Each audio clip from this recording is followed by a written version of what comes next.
Meu nome é Danilo José de Carvalho, sou aluno da Faculdade Pitágoras de Londrina, concluinte do curso de Engenharia Civil. Nosso tema é segurança no trabalho e a prevenção de acidentes nos trabalhos envolvidos em altura. Começar aqui. Introdução. A importância do uso de EPI na prevenção de acidentes nos trabalhos em altura. Equipamentos de proteção individual. São todos os dispositivos e objetos que nós temos aí para a gente estar utilizando para a nossa proteção, desde o nosso de um membro até a nossa proteção de vida, né? As normas regulamentadoras, nós temos a NR35, que ela aborda especificadamente a atividade em altura, né? E a NR18 também, parte dela fala de atividades em altura, voltada aí para o ambiente de trabalho.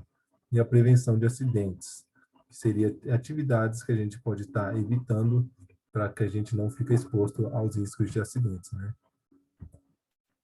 Problema de pesquisa. Qual a necessidade dos equipamentos de proteção individual nos trabalhos em altura? A necessidade é que os equipamentos eles foram projetados para essas atividades, né? Então ele nos traz a segurança, né? Evitando os danos, né?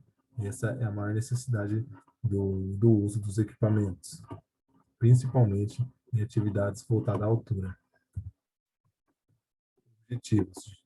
Geral, este estudo visa analisar e compreender normas regulamentadoras e equipamentos de proteção individual, entender suas necessidades e exigências e descrever técnicas de execução segundo normas bibliográficas.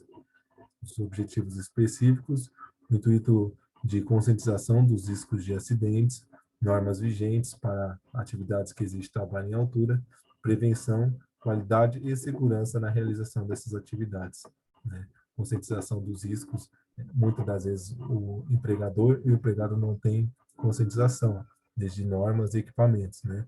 Então, essa é a ideia do nosso tema, da nossa pesquisa. Necessidades e aplicação de normas regulamentadoras.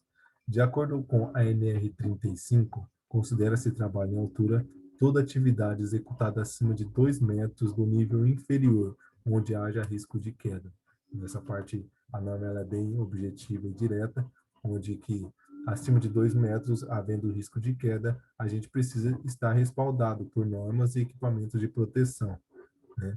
Desconhecimento e o descaso dos envolvidos como empregador ou empregado. Esse caso é muito comum, né, quando o empregador, o empregado, quando não está voltado a uma pessoa jurídica ou obras de grande porte, não ter conhecimento de normas, não ter conhecimento de equipamentos, né? Responsabilidades do empregador e empregado. Aqui a gente volta para a NR35, onde a NR35 diz que o empregador ele tem a obrigação de fornecer equipamento de proteção individual e preparar o empregado para essas atividades. O empregado, em sua vez, ele tem um compromisso com o empregador na execução das atividades conforme foi devidamente ensinado e o uso de equipamentos de forma correta, como também o empregador tem que fornecer o conhecimento para que o empregado faça as atividades como tem que ser feito, né? E os usos dos equipamentos. Desenvolvimento da análise de risco. Essa parte é muito interessante, é a parte que o empregado, né, quem está exercendo a atividade, tenha um conhecimento de risco, né, e de caso, para que ele não venha a se expor de algum tipo de risco fatal ou algum dano, né, que venha a acontecer com ele e assim desestruturar o ambiente de trabalho, saúde e familiar também. Equipamentos de proteção individual. A norma regulamentadora, número 6, a mesma define EPIs como todo dispositivo ou produto de uso individual utilizado pelo trabalhador, destinada à proteção de riscos suscetíveis de ameaçar a segurança e a saúde do trabalhador. Nas imagens fica aqui alguns equipamentos que comumente a gente vê no dia a dia, como o capacete, o óculos, abafador de ruído, o calçado também que é muito comum. Já nos trabalhos em altura, alguns menos comuns, no caso, a ancoragem, o dispositivo de ancoragem, cinturão paraquedista e o dispositivo de união, o talabarte no caso, né? Ao lado tem uma linha de vida, que é um equipamento de proteção individual e também coletiva, né? Onde o empregado, ou seja, quem estiver fazendo, exercendo essa atividade, caso venha perder a base, né, o seu chão ali, ele vai ficar suspenso por uma linha guia, né, no caso que vai deixar ele suspenso, para que ele não venha ter uma queda de altura daí. Prevenção de acidentes no trabalho em altura, continuando aqui, de acordo com o CAMP, o trabalho em altura é uma das causas mais comuns de acidentes com vítima fatal, tendo em vista o risco de queda. As medidas técnicas devem ser analisadas e estudadas antes do início dos serviços, sendo utilizado como medida técnica preventiva, né? Aqui a gente já consegue ver trabalhadores executando atividade de forma ilícita, né? No caso, desamparado dos equipamentos de proteção individual e assim expondo a riscos de acidentes, né? Nessa altura, com certeza, já pode ser algo grave ou fatal, né? Podemos ver o trabalhador tem equipamentos mínimos, por exemplo, um capacete, muito menos uma guia de vida, uma linha de vida aí, ou um cinturão talabarte. Na segunda imagem, já vemos um trabalhador com talabarte, com os seus equipamentos, mas não tem um ponto de ancoragem, o que também deixa ele suscetível aos riscos. Continuando, segundo a Fundacentro, a prevenção de quedas em altura deve atender a uma sequência para os diferentes graus de prevenção de quedas. Algumas seria a redução do tempo e de exposição ao risco. Transferir o que for possível para um nível mais baixo, a fim de que o serviço seja executado no solo, eliminando assim o risco.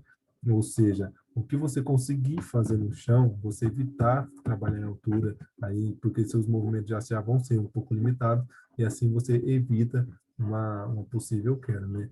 Planejar todas as ações que precisam ser tomadas antes da atividade em altura ser iniciada, ou seja, ter um controle do que você vai fazer, o tempo que você vai levar, e assim você começa a estudar as suas atividades, e assim também você começa a prever os tipos de riscos ou do que você vai estar exposto ali, né, nessa atividade.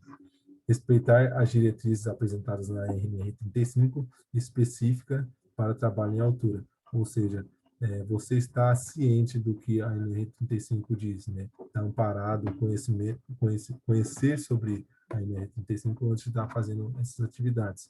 E realizar treinamentos periódicos para atualização e constante melhoria dos processos.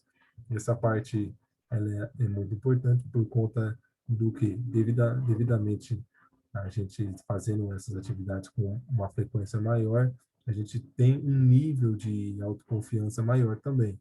E assim começa um certo descaso, um relaxo, né? O que pode fazer com que venha a acontecer um acidente. Então, esses treinamentos periódicos, ele vem para relembrar as atitudes que você tem que fazer, ser tomadas, e assim também evitar os acidentes. As considerações finais, esse tema a gente busca analisar a legislação aplicável, conhecer as normas que temos à nossa disposição para que a gente consiga fazer essas atividades de forma segura. Entender os equipamentos de proteção individual ou coletiva, no caso de talabarte, capacete, a linha de vida, né? O corrimão também, que é um equipamento de proteção coletiva, né? E conscientização com a segurança individual e coletiva do dia a dia, que é deixar aquela brincadeira em um local inapropriado, onde que vem a acontecer a distração, né?